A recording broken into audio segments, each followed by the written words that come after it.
ฮัลโหลအားလုံးမင်္ဂလာဗျဒီနေ့မှာတော့ကျွန်တော်တို့ game စာပါပြင်ပြီးတော့ရပါတော့ဒါတော့ကျွန်တော် game ထဲမှာဝင်နေပြီပေါ့နော်ဒီနေ့မှာတော့ဘာတွေပါလာမလဲဆိုတော့ကျွန်တော်လည်းတော့တစ်ချက်တော့တွားကြည့်ရမှာဗျကျွန်တော်ဗီဒီယိုလုပ်ပေးတာနည်းနည်းနောက်ကြာပါတော့ကျွန်တော်လုပ်တဲ့ဘက်နဲ့ဆိုတော့အခါမနေ့ကပြင်มันพักกันนะช่องเกมบางๆที่เข้าเรียนไว้นะครับเขาแม่เคิงมันนะแม่ยาวค่ะค่าตึกเขาตัวกันนะปนนั้นก็เข้ามาด้วยซ้ำกันครับในเดี๋ยวป้าสั่งมาละลายในกันนะโอเคโอ้เดี๋ยวไรกว่าเยอะมันได้ฟรีเขาได้ปะเนาะ GB 30,000กันนะ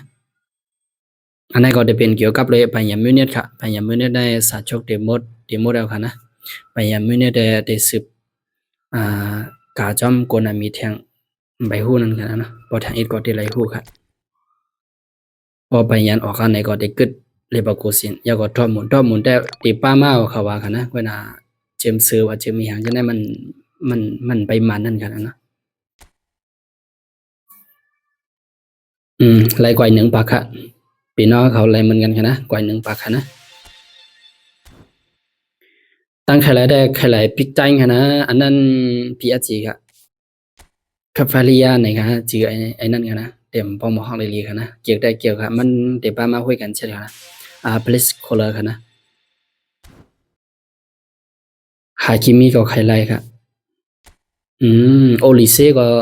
เข้มค่ะนะโอลิเซ่ค่ะนะพอตั้งใครไล่ได้ใครไล่ตั้ง3ก็ค่ะนะ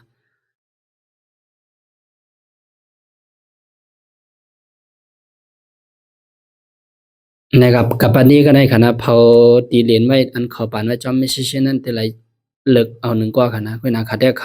ำสนใจค่ะนะว่าเตเลิกเอาก็อะไรเนี่ยข้าซ้ำในปิดไว้นั่นค่ะนะข้าเรียนดิฟัชชันติ๊กเลยข้าก็ลืมปิดกาเฮ็ดนั่นไปค่ะนะเขาย้ำในก็แถง6 วันขาดด้วยก็ได้ขึ้น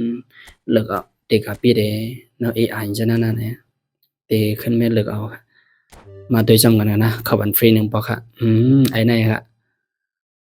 คาฟาราสคิเลียเนี่ยฮะ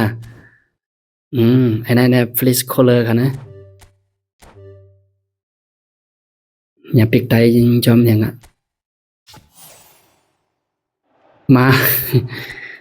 สแตนดาร์ดกันอลาสันดาสล็อก